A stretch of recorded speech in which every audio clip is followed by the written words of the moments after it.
Conservative media done right.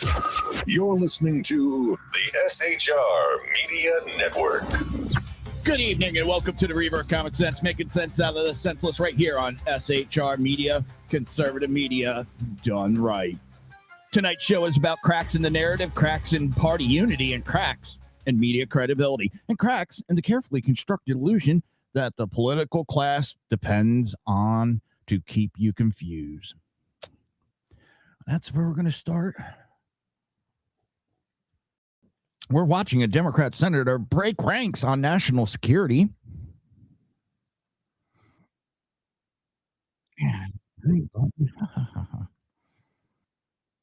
Ooh, what the heck? Oh, I hate when I leave Facebook up and running. We're watching corporate media outlets hemorrhage viewer after years of pushing stories that collapsed under scrutiny. We're watching economic numbers that don't match the doom and gloom headlines, and we're watching the permanent political class panic when their talking points stop working. And we have such an example because up on SHR Media, we did an article today on the tariffs. And of course, we have the bots running and going, it's a lie, it's a lie. Never giving any facts, never backing up, just screaming it's a lie. And this isn't random, it's a pattern. When institutions lose trust, they don't collapse all at once, they erode. Ratings dropped, messaging fractures, allies start freelancing, and suddenly the United Front looks more like a circular firing squad. Tonight, we're connecting those dots. No slogans, no emotional manipulation, just facts, receipts, and a little common sense. But before we go any further, hit that like button, smash subscribe, and share the stream like your freedom depends on, because it just might. Every click helps us punch through big tech censorship, drown out the media noise, and make sure common sense has a fighting chance. You're listening to the Reaver of Common Sense. Tonight, we're going to try a different format. So hopefully I'll get through all the articles, or subjects, I should say. I keep calling them articles, and they're not articles. But there's also a chance I can get through all of it and it be underneath an hour because it's a new style I'm doing, new format. So I'm not exactly sure on the timing. So if I come up short tonight, sorry, guys, it happens. And we're down to the wire. It's Friday, February 13th. Don't forget tomorrow's Valentine's Day. Make sure you get your lovely, lovely wife, girlfriend, significant other, something nice. But don't forget the clock is ticking towards midnight. As it stands right now, we're staring down a full-blown shutdown of the Department of Homeland Security. Now, the mainstream media is already sharpening their knives, getting ready to blame the administration for chaos. But let's use some common sense. This isn't about lack of money. It's about a lack of will in D.C. to prioritize the one thing they are actually constitutionally required to do: protect the sovereignty of this nation. The sticking point is simple. The administration is demanding that any funding for the DHS must be tied to strict enforcement and the continuation of border, wall, and remain in Mexico policies. Meanwhile, the holdouts in the Senate are playing a dangerous game of chicken, trying to strip those enforcement mechanisms out before they sign the check. And here's the kicker. The Senate has officially checked out. They've convened until Tuesday, leaving D.C. for the weekend without passing a deal. They're essentially walked away from the table while the Department of Homeland Security is on the brink of going dark at midnight. It's the ultimate Friday afternoon move from a group of people who are more concerned with their weekend plans than the security of the American border. If the clock hits 12 and the lights go out, we aren't just talking about office workers staying home. We're talking about the men and women on the front line, the Border Patrol, ICE, well, not exactly ICE, we'll get to that in a minute, and Coast Guard being told to hold the line without a paycheck. It is the height of performative politics. And this is where John Fetterman comes in. We're going to get into more with Fetterman later on. A guy we usually disagree with on almost everything. Even he sees the writing on the wall, railing against his own party plan to let the department go dark, and being the only Democrat to vote in favor of moving the funds forward. When even the senator of Pennsylvania is telling you that a shutdown is a disaster for national security, you know the progressive wing has officially lost the plot. They want to shut down so they can point at the border and call it a failure. But the American people see through the smoke. They know that if the border isn't secure, the country isn't secure. Whether the lights stay on at DHS tonight or not, the mission doesn't change. But the accountability for the people playing games with our safety starts right now. All right, let's do a common sense check here. While the talking heads on the other channels are busy hyperventilating about DHS shutdown, let's look at what's actually happening behind the curtain. They want you to think the gates are being left wide open at midnight, but the reality is exactly the opposite. Here are the facts the mainstream media is conveniently ignoring. The border stays locked down. Despite the shutdown, ICE and Border Patrol are fully operational. And here's why. Last year, we saw the passage of the one big, beautiful bill. This wasn't just a budget, it was a fortress. It provided ICE with roughly $75 billion and CBP, Custom Border Patrol, with $65 billion in dedicated mandatory funding that isn't tied to this annual DC food fight.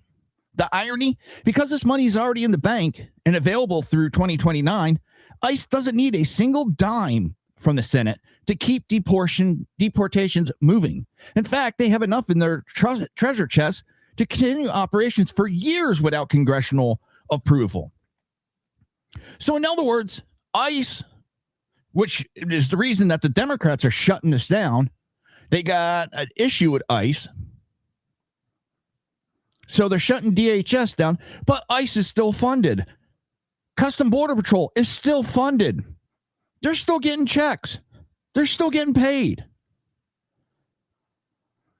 Let's make this crystal clear.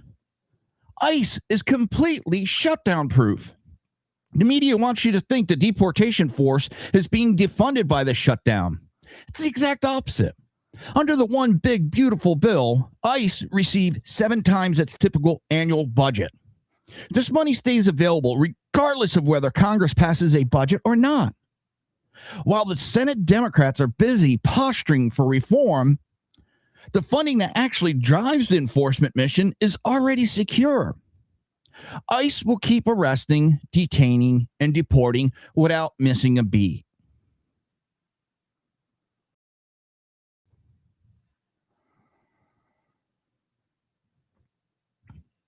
DHS is a massive machine with over 270,000 employees, and the mass majority, between 91% and 95%, are deemed essential. Still on the job. Border Patrol agents, ICE agents, TSA officers, the Secret Service, and the Coast Guard.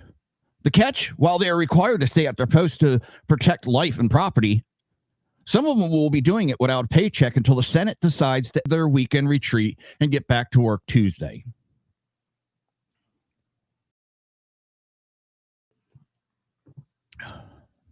If the media wants to find a victim, it's not at the border.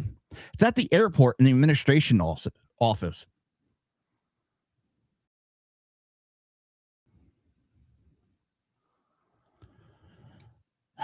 TSA and travel. While screeners report for duty, morale drops when the checks stop. That leads to sick outs, which means you'll be the one feeling the shutdown when they're standing in the 3-hour security line on Monday morning.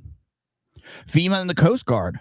These agencies do feel the pinch. Training and state reimbursement for disaster projects are usually the first things to get frozen. Furloughs primarily hit the DC auditors and policy wonks. The gatekeepers are still at the fence. It's the paper pushers who will get the unpaid vacations. The narrative is designed to make you panic. The facts show that the enforcement machine is still running, even if the politicians are asleep at the wheel. John Fetterman just broke ranks in a way his party cannot ignore. And we're going to have a couple segments about John Fetterman. While many Democrats search for diplomatic off-ramps with Tehran, he openly said he would support military strikes and suggests he may be the only one in his caucus willing to do so. He has reminded colleagues that he previously backed actions against Iran's nuclear program and sees the threat as real, not rhetorical, not rhetoric. In his view, allowing a hostile regime to obtain a nuclear weapon is unacceptable, and hesitation only weakens deterrence. He also pushed back on efforts to cripple DHS, arguing that targeting ICE for politics leaves agencies like the Coast Guard, TSA, cybersecurity exposed. At the same time, he dismissed impeachment talks over limited strikes as overreach that cheapens the terms. Who would have known that a stroke would have woke this guy up? That a stroke would straighten out this woke liberalism that is infesting the Democrat Party beyond belief. It's like 61% of the Democrat Party has said that they are too far to the left. This is not rhetoric. It is a poll, I believe, out of CNN.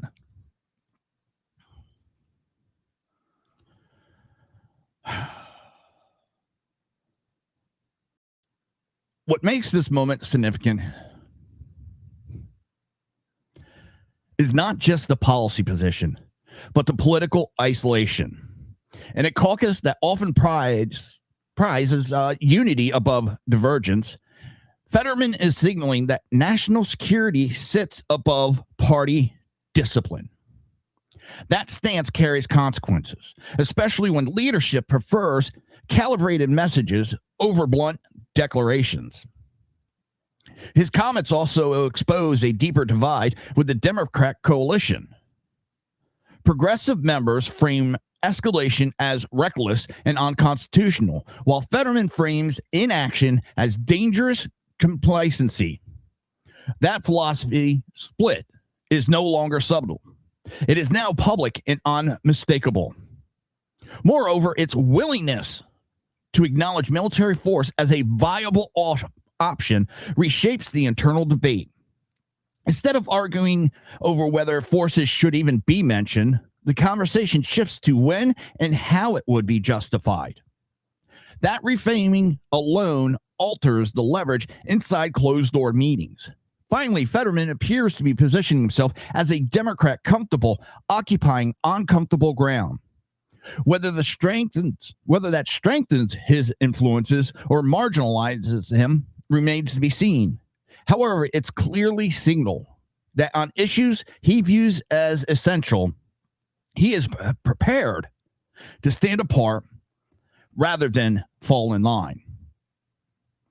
Fetterman is separating himself from the party line and signaling he will back what he believes protects national security, even if he stands alone. Now, we always hear that Democrats are country over party. Fetterman is actually walking the walk. And how he's being treated shows that the Democrats are the party for the party. The way they treat him proves that. They are not out for the betterment of the country. They are out for the betterment of the party. Period. Now, the next segment, let's pop up a video for you. I know I should have had this up beforehand.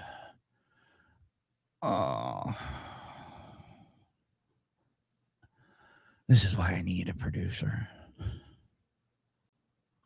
get down. All right. Having any meaningful functional impact on ICE because they have unlimited money effectively for right now, right? Yes, sir. So you're going to punish all of these other parts, the very important parts of our government, TSA, Coast Guard, FEMA, and cybersecurity. That's what kind of a statement if we announce to our enemies, like, well, our cybersecurity agency, now we're going to be shut down. If I really want to make a move, that probably makes it better. And then, so is that a accurate statement?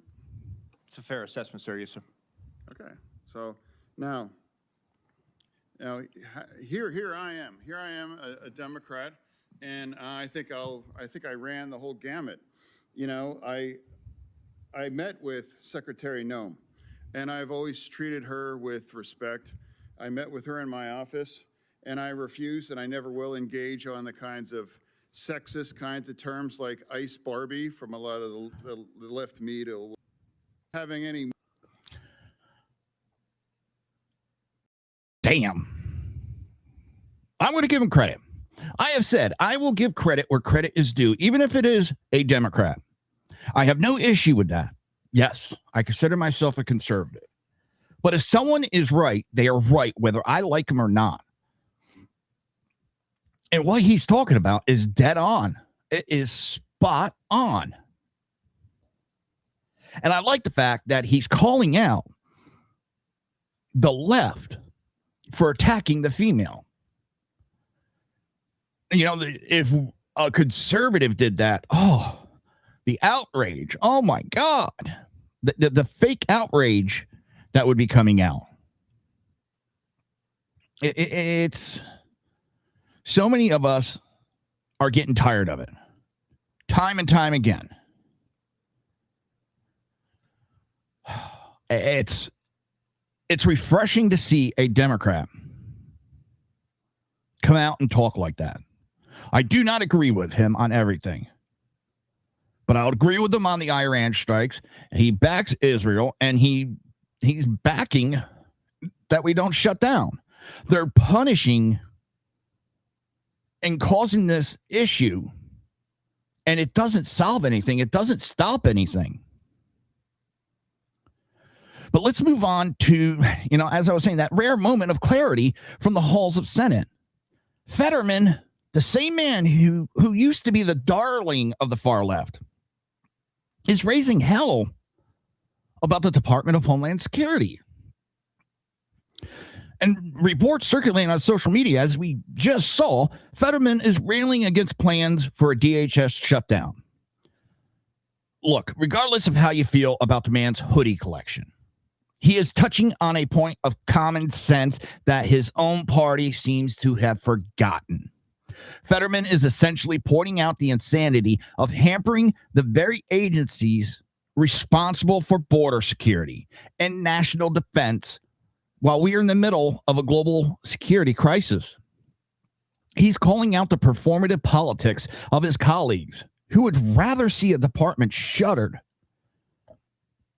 than have to deal with the reality of enforcement. It's an interesting pivot. We've seen Fetterman distance himself from the progressive label over the last year, especially regarding Israel and border security. Now that he's standing in the gap, warning that DHS shutdown isn't just a budget hiccup, it's a threat to the security of every American. When you have a senator from Pennsylvania sounding more like a border hawk than a Berkeley activist, you know the tide is turning. It's about accountability. It's about realizing that you can't run a country on slogans and shutdown threats. You actually have to fund the people who hold the line. What makes this even more significant is the border political signal it sends. When a Democrat publicly warns against weakening border and homeland security infrastructure, it forces the debate back to substance instead of slogans. It undercuts the idea that enforcement is somehow extreme and reframes it as a basic functioning of governing. And that's the real story here. This isn't just about one funding fight or one news cycle. It's about whether Washington is finally waking up to the reality that national security cannot be treated as a bargaining chip. If that realization is starting to cross party lines, even cautiously, then the political landscape may be shifting in ways few expected.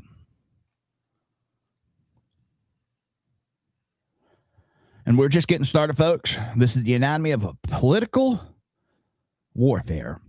And we're only peeling back the first layer.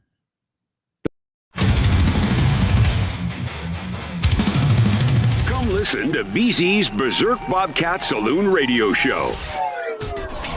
Live on select and exclusive Tuesday and Thursday nights at 11 p.m. Eastern, 10 p.m. Central, and 8 p.m. Pacific on the SHR Media Rumble channel, SHR Media YouTube channel, X, Twitch, Spreaker, and wherever great conservative podcasts are found.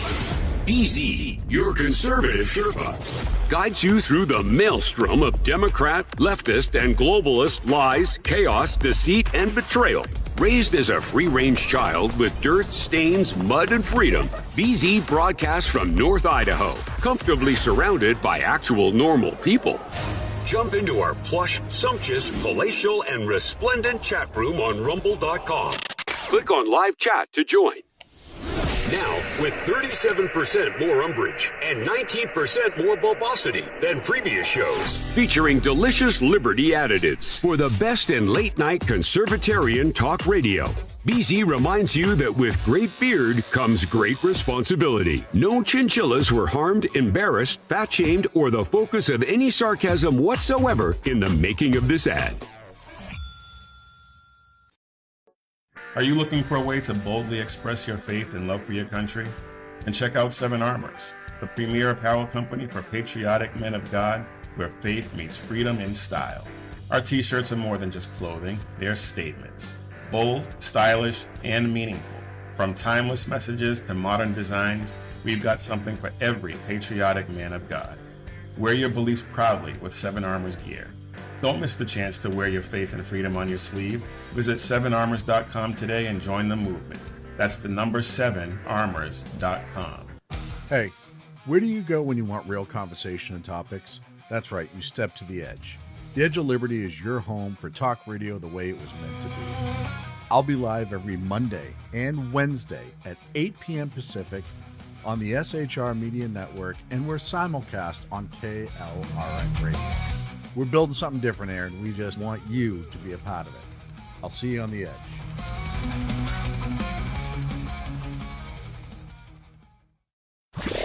Conservative media done right.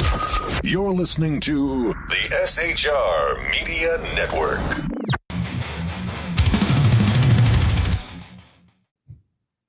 And welcome back to the Reaver of Common Sense. I am your host, Jersey Joe, and here to make sense out of the senseless. Before we go any further, hit that like button, smash subscribe, and share the stream like your freedom depends on it, because it just might. Every click helps us punch through big tech censorship, drown out the media noise, and make sure common sense has a fighting chance. You're listening to the Reaver of Common Sense right here on SHR Media, conservative media done right. I'm sitting here snickering because I don't often look into the chat because the leftists are just... they are who they are. But I had one ask me, why do I think I'm that important? I don't think I'm important. What I'm doing is using my constitutional right to express my political opinions and talk about political issues and news issues. And it just says, if you wanted to, you can go get on the programs and do your own version if you wanted to. That is your right. And then you got other people that come in the chat to just run their mouths. They get warned, be respectful. And it seems like they take it as a badge of how quick can they get timed out. We haven't really banned anybody yet, but we time you out if you're going to be disrespectful. If you want to talk about the issues, you want to disagree, that's perfectly fine. But don't disrespect the moderators. They're here doing a job. And they don't need to put up with your abuse. Be respectful. Have a conversation. Have fun.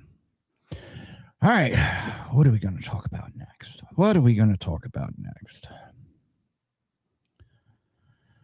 For years, the corporate media has tried every trick in the book to link Donald Trump to the Jeffrey Epstein scandal. They whispered. They hinted. They flat out lied to try and paint him with the same dirty brush. But the truth has a funny way of coming out, and lately the narrative is falling apart in spectacular fashion. I know I'm going to get people jumping in the chat. The liberals, oh, he's a pedo, he's a pedo, he's a pedo. No, he isn't. A bombshell new document has surfaced, and this has been talked about for years now. Years.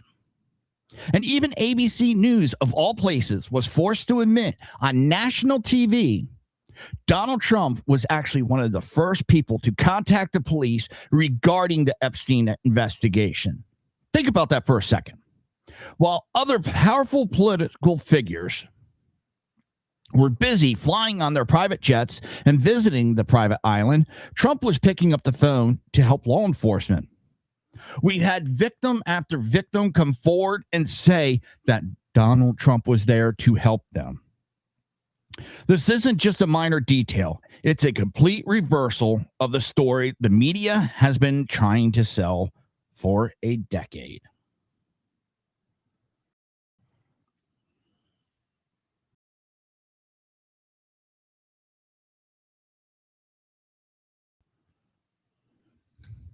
Sorry about that.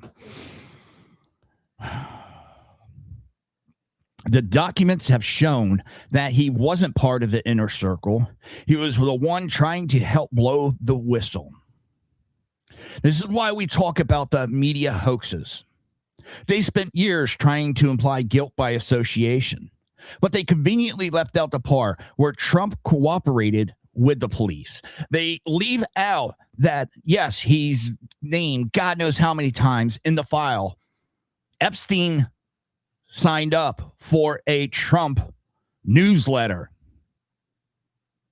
So his name pops up in that newsletter. And that's what people can't get through their heads. And this is why I'm getting tired, because it's nothing more than a political game at this point. They don't want to know facts. They just want to try to smear people with this. They ignore Jeffrey Epstein having dinner after Epstein was convicted. They have Harkham Jeffrey, Democrat leader, having dinner with Epstein afterwards, begging Epstein for money. They don't talk about him. You had a Democrat texting Epstein after he was convicted. Everybody knew who Epstein was then. But the Democrats still kept begging him for help, begging for his money. How to get Trump. They ignore all that.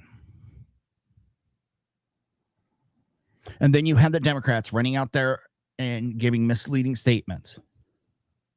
And quietly correcting their statements. It has been turned into a political football, and it's not about the victims anymore.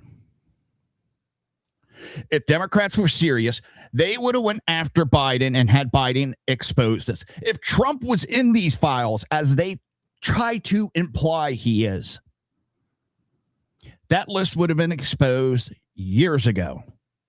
They have tried to do everything they can to get this man, to damage this man, to impeach this man. They created crimes to try to get him. They created impeachments to get this man. And you think they wouldn't expose that data if he was actually in those files? If he was actually convicted or accused? They would expose that years ago. Yes, I know there's that one woman that came forward and it was already deemed a hoax long time ago. They keep rehashing disproven bullshit. This is why I have no respect for these idiots that come into the chat and spew that shit. Because you're not talking serious. You're only there to try to rile people up, or you're just trying to spread blatant, proven disinformation. And if you don't like what I say, the facts are the man's not in it. You just don't like the man, so you're trying to ruin the man. And don't give me Massey and Rohan, because they went out there and they named 6 names on the floor. 4 of them had nothing to do with it. The 4 men were used in an FBI lineup as fake suspects. They had nothing to do with Epstein. They were used in a lineup. And they went out there and lied. Used these people's name that have nothing to fucking do with it. That's how stupid Massey is. That's how stupid Rohan is. That's how stupid this whole situation has gotten. I feel sorry for the victims. Because their plight is being used as the political football to try to get Donald J. Trump. You don't care about victims. Everyone that comes into the chat room screaming, pedo, pedo, pedo. Fuck you. You don't give a shit about these victims. You only care because you don't like Donald Trump. Because he's making your side look like a bunch of children. Blue-haired freaks that are running around crying because they ain't getting their goddamn way. And you don't like what I'm saying, you could just click off the YouTube. You can click off the Rumble. You can click off wherever you're listening to, and you can fuck off. I try to be nice. I try to be welcoming. But this Epstein thing is getting old because it's not about the victims. And I'm tired of politicians treating victims as political pawns. My family has been part of the victims of gun violence. And I'm tired of seeing politicians use it as a talking point. And it's the same old pattern.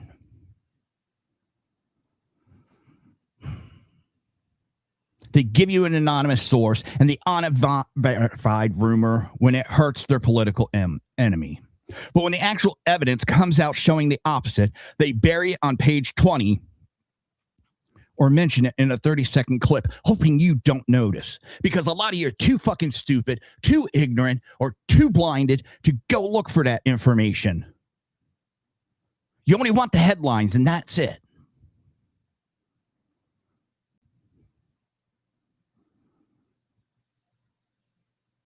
They ignored the fact that he banned Epstein from Mar-a-Lago when he realized what was going on with this man. And the documents are out, the receipts are there, and even the activists at ABC couldn't hide it anymore. Trump stepped up while others, Hakeem Jeffries, and many other Democrats stayed silent. Biden stayed silent. Massey stayed silent. Rand Paul stayed silent. That's the reality, and that's the common sense truth. They don't want you to hear, and some people are too goddamn ignorant to get through their head.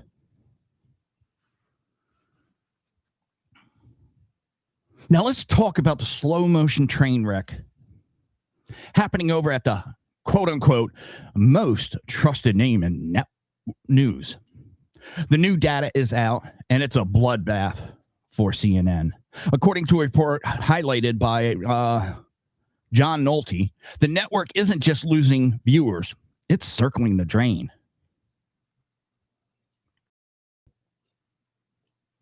CNN has lost nearly 2/3 of its primetime audience over the last decade.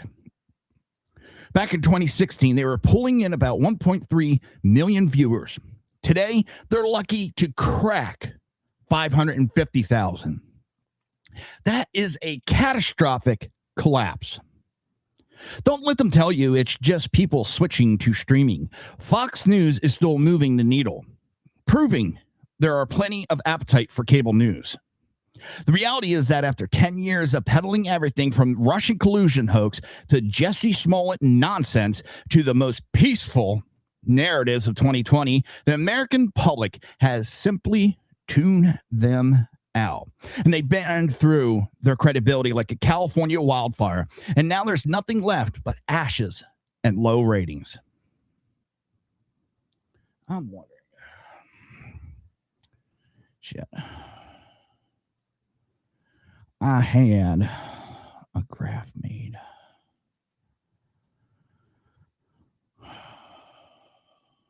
Damn it. Damn. Oh, here it is. Here it is to save the day. All right. I'll admit this is going to be a little bit long going over this list because it's getting super long with the hoaxes out of CNN and other liberal bastions. I know you're going to have trouble seeing this, so let's go over them one at a time.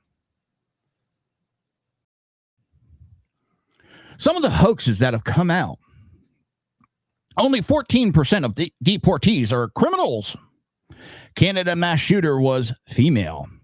Melania Doc is a box office flop. The Royal Americans can't live without NPR and PBS. The ICE detained a 5-year-old. The Peter Hegseth kill everybody. Trump destroying the White House. Photo of starving Gaza baby. Israel troops murdered food-seeking Palestinians. Trump tariffs will explode prices. Maryland man hoax. Black newborn much more likely to die if Doc is white. Elon Musk Nazi salute. Mass hysterectomies performed on immigrants. That one got him a large lawsuit and got a doctor paid big time money. Yeah, because that's the other thing. You always talk about Fox getting sued over the what, Dominion or whatever that damn company is called. But you don't talk about the massive lawsuits, several lawsuits that have gone against MSNBC, now MS Now, and CNN. How many millions upon millions of dollars they've had to pay out. They've had to pay out some large amounts. You only talk about Fox, but never those two. The all-white Trump party. Springfield bomb threat. Trump called for Liz Cheney to be executed. Violent crime down under Biden. Arlington cemetery hoax. Kamala was never America's border czar. Russia collusion.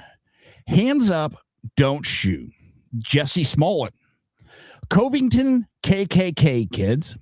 Very fine people hoax. 7-hour gap. Russia bounties. Trump trashes troops. Policemen killed at mostly peaceful January 6th protest. Rittenhouse hoax. Eating while black hoax. Border agents whipping illegals. NASCAR noose hoax. Georgia Jim Crow 2.0, which we got another one going again with the Secure Save Act. Trump assaulted Secret Service agents and grabbed the steering wheel of the beast. MAGA assaulted Paul Pelosi. COVID lab leaks theory is racist. Hunter Biden's laptop was Russian disinformation. Joe Biden will never ban gas stoves. COVID deaths are overcounted is a conspiracy theory. Mass graves of native children in Canada hoax. Trump killed Japanese koi fish. Trump told people to drink bleach. Hamas hospital. If reelected, Trump will execute people. The 900,000 kids hospitalized with coronavirus. Dozens of environmental hoax. The Alpha Bank. Libs of TikTok murdered non-binary teen.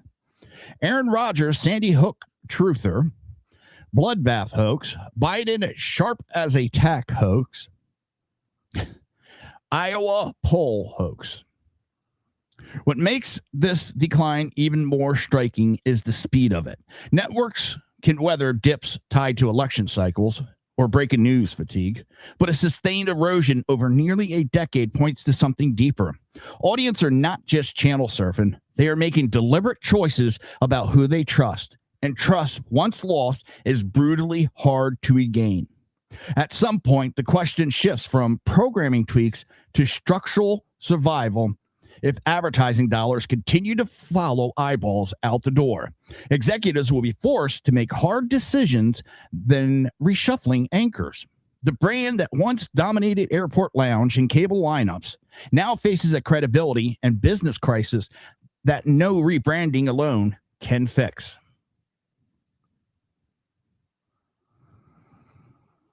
Oh, going for another break and come back with our last segment. Folks, this is the anatomy of a modern political warfare, and we're only peeling back the second layer. Don't go anywhere. Come listen to BZ's Berserk Bobcat Saloon Radio Show. Live on select and exclusive Tuesday and Thursday nights at 11 p.m. Eastern, 10 p.m. Central, and 8 p.m. Pacific on the SHR Media Rumble channel, SHR Media YouTube channel, X, Twitch, Spreaker, and wherever great conservative podcasts are found. BZ, your conservative Sherpa, guides you through the maelstrom of Democrat, leftist, and globalist lies, chaos, deceit, and betrayal. Raised as a free-range child with dirt, stains, mud, and freedom, BZ broadcasts from North Idaho, comfortably surrounded by actual normal people. Jump into our plush, sumptuous, palatial, and resplendent chat room on rumble.com. Click on live chat to join. Now, with 37% more umbrage and 19% more bulbosity than previous shows, featuring delicious Liberty additives for the best in late-night conservatarian talk radio. BZ reminds you that with great beard comes great responsibility. No chinchillas were harmed, embarrassed, fat-shamed, or the focus of any sarcasm whatsoever in the making of this ad. Are you looking for a way to boldly express your faith and love for your country? And check out Seven Armors, the premier apparel company for patriotic men of God, where faith meets freedom in style. Our t-shirts are more than just clothing, they're statements. Bold, stylish, and meaningful. From timeless messages to modern designs, we've got something for every patriotic man of God. Wear your beliefs proudly with Seven Armors gear. Don't miss the chance to wear your faith and freedom on your sleeve. Visit 7armors.com today and join the movement. That's the number 7armors.com. Hey, where do you go when you want real conversation and topics? That's right, you step to the edge. The Edge of Liberty is your home for talk radio the way it was meant to be. I'll be live every Monday and Wednesday at 8 p.m. Pacific on the SHR Media Network, and we're simulcast on KLRN Radio. We're building something different, Aaron. We just want you to be a part of it. I'll see you on the edge.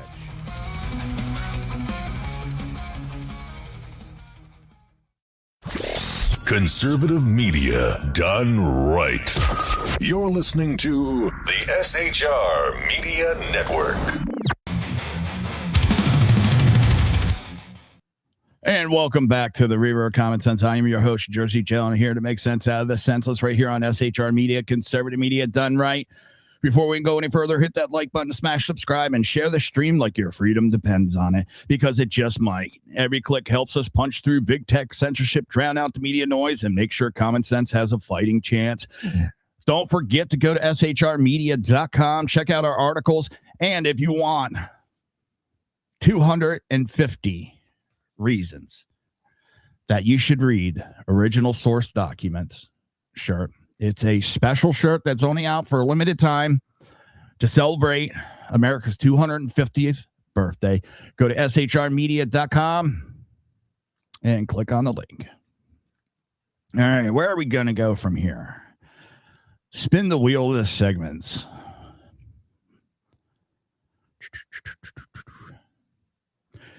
Let's get on to a tariff shell game that Democrats love talking about. And let's talk about the latest economical gaslighting coming from mainstream media. You've probably seen the headlines screaming that President Trump's tariffs are going to cost the average American household $1,000 a year. ABC, Yahoo Finance, they're all reading from the same script, trying to convince you that the sky is falling and your wallet is about to be empty. I'm kind of confused here because I don't know whether the Democrat Party should change their mascot to be Chicken Little or the little boy who cried wolf, because that's what they do. They're screaming, the sky's falling, and it never happens. But as usual, they're only giving you half the story, and it's the classic shell game. They want you to focus on $1,000 costs while completely ignoring the thousands of dollars in savings coming from the rest of the administration policy. Let's look at the big, beautiful bill.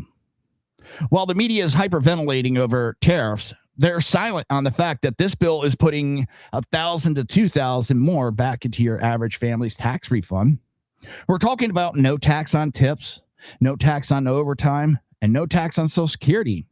If you're a working American, those cuts don't just offset the tariffs, they blow them out of the water. And then there's the energy factor. Because this administration actually believes in American energy independence.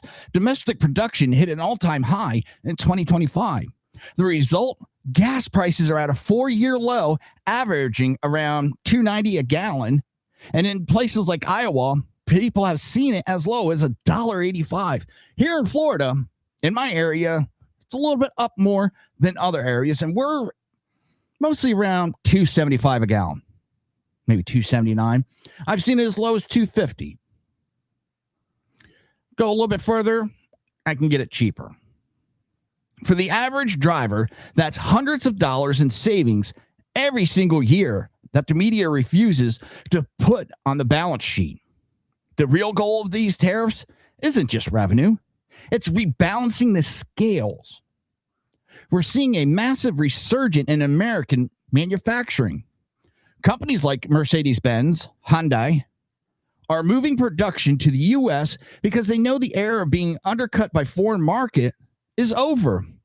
For the first time in 26 years, U.S. steel manufacturing has actually exceeded Japan's.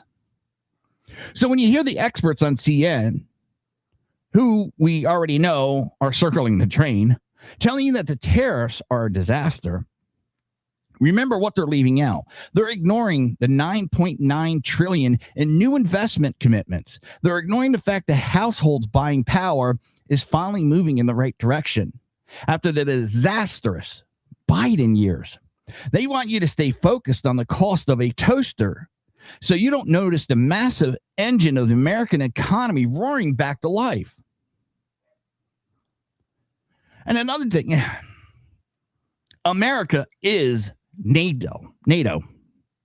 We've been told for decades that NATO is a grand alliance of equals, a collective shield where every member carries their weight. Put a bombshell warning from a retired British officer just stripped away the last of that illusion. The warning is stark. If a real-world conflict broke out today, the UK military, one of our supposedly strongest allies, would run out of ammunition in just a matter of days. Not months, not weeks, days. They would run out of ammunition in days.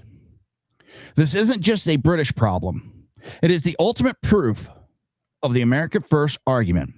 For years, European nations have gutted their own defense budget, hollowed out their manufacturing, and allowed their stockpiles to dwindle to nothing, all while hiding behind the taxpayer-funded shadow of the United States. They took their money, they put it into socialist programs because they didn't have to worry about defending their nation because the United States was there to do it for them. We were there to protect them. As they shit all over us, talk bad about us, as we're the ones that are protecting them.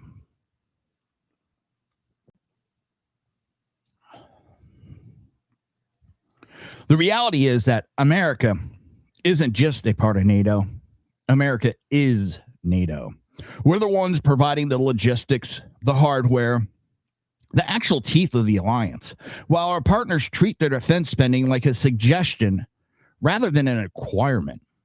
When a major world power like the United Kingdom admits they can't sustain a fight more than a weekend, they are admitting that their entire national security strategy is simply wait for America to save us.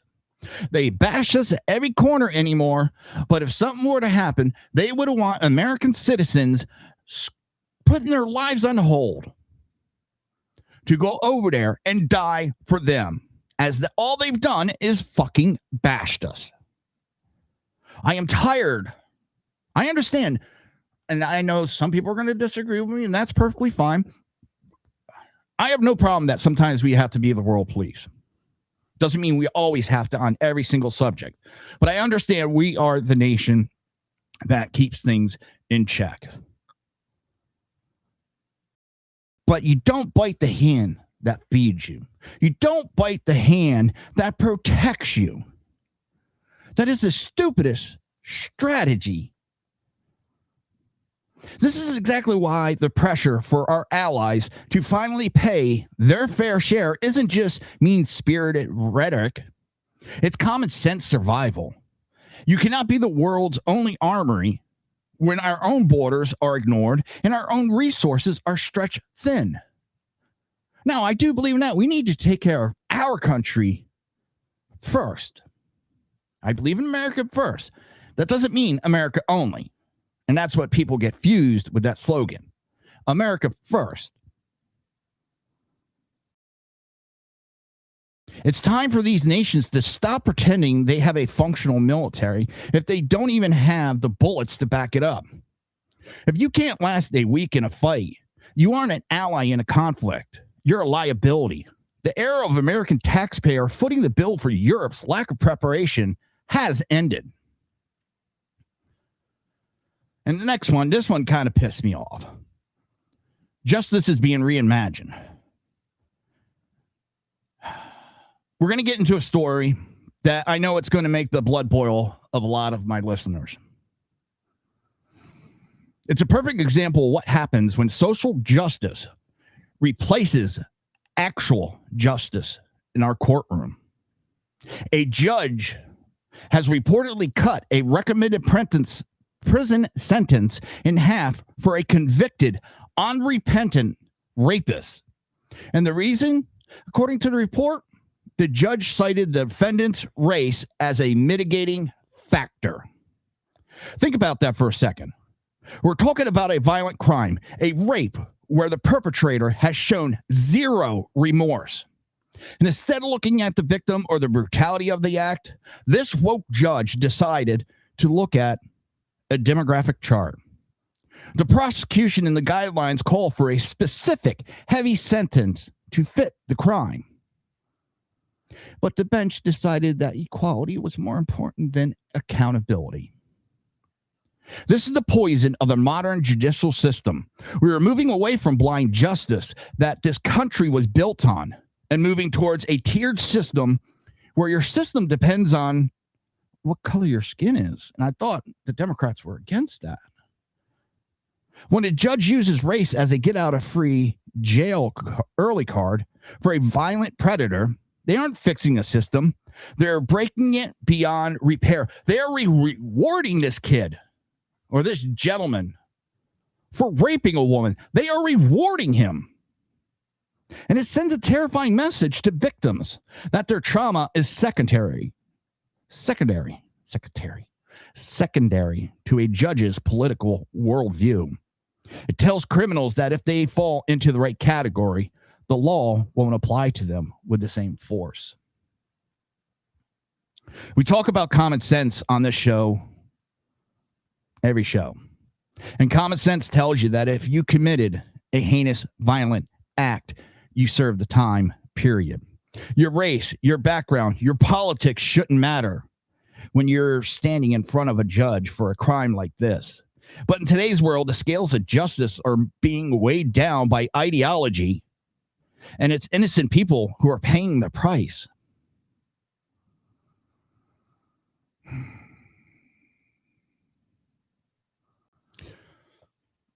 Shattering expectations is the next segment, and the last segment, because we're getting close to the ending.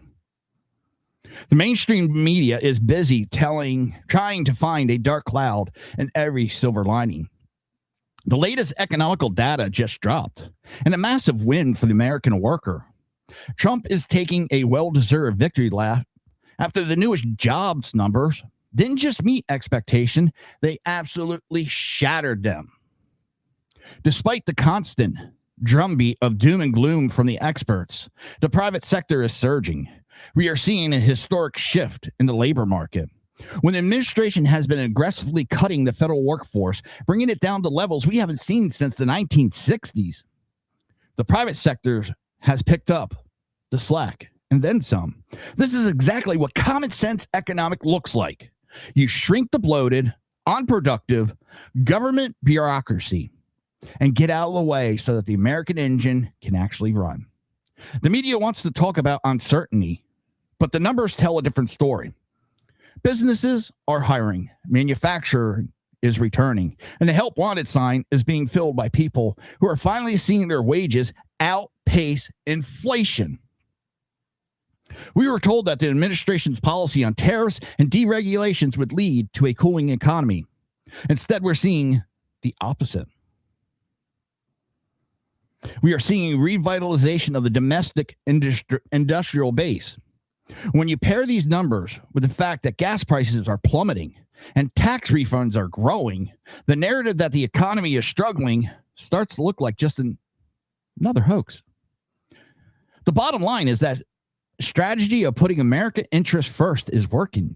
You can't argue with results, and you certainly can't argue with a private sector that is growing at this pace while the government finally learns to live within its means. I thought I was going to come up short, but I didn't. I still had 3 more seconds to go, but it's time for the wrap-up, people. Actually, let me see what time is it. I might be able to fit one more in. Yeah, I think we can. We've spent decades watching the national debt climb higher and higher, with politicians on both sides of the aisle treating the Treasury like the bottomless ATM. But it looked like there's finally an adult in the room who knows how to use a red pen. A top economical advisor for the Trump administration has just revealed the numbers for year one. Year one. And they are stunning. We are looking at massive real-world deficit cuts that haven't been seen in generations. While the experts in the media claim the tax cuts and tariffs would blow a hole in the budget, the opposite is happening. The strategy is simple but effective. You stop the bleeding by cutting the bloated federal bureaucracy, and you grow the economy so fast that the revenue takes care of itself. We aren't just talking about slowing the growth of the deficit, which is the usual DC line. We are talking about actual, tangible cuts to the overspending that has been choking this country for years. This is the power of a business model mindset in the White House. When you treat the government budget like a balance sheet that actually has to balance, you start finding the green new scam projects and the billions in waste that have been hidden in the couch cushions of the federal government for far too long. The media doesn't want to report this because it destroys their narratives that administration is reckless. There is nothing more responsible than ensuring our children aren't born with a mountain of debt they can never pay off. They said it couldn't be done. They said the deficit would skyrocket, and once again, the results are proving them wrong. It's fiscal sanity, and it's about time. Tonight wasn't about one headline. It wasn't about one senator, one network, or one viral exchange. It was a pattern. When the narrative starts cracking, the people who built their careers on controlling it start scrambling. We looked at fracture inside the Democrat Party on national security. We looked at the media machine losing viewers after years of pushing stories that collapsed under scrutiny. We looked at economical data that contradicts the doom loop talking point. And we looked at what happened when political theater runs into cold, documented facts. Here's the common sense thread. Accountability is undefeated. Eventually, the numbers come out, the documents drop, the ratings fall, the receipts surface. And when that happens, all that left is the truth. And that's what the show is about. No spin, no narrative gymnastics, just connecting the dots the way they actually lined up. And if you want more, we have BZ's Berserk, Bobcat Saloon every Tuesday and Thursday, 8 p.m. Pacific Standard Time, 11 p.m. on the East Coast. Edge of Liberty, Sackhead Sean every Monday and Wednesday at 8 p.m. Pacific Standard Time. 11 p.m. on the right coast.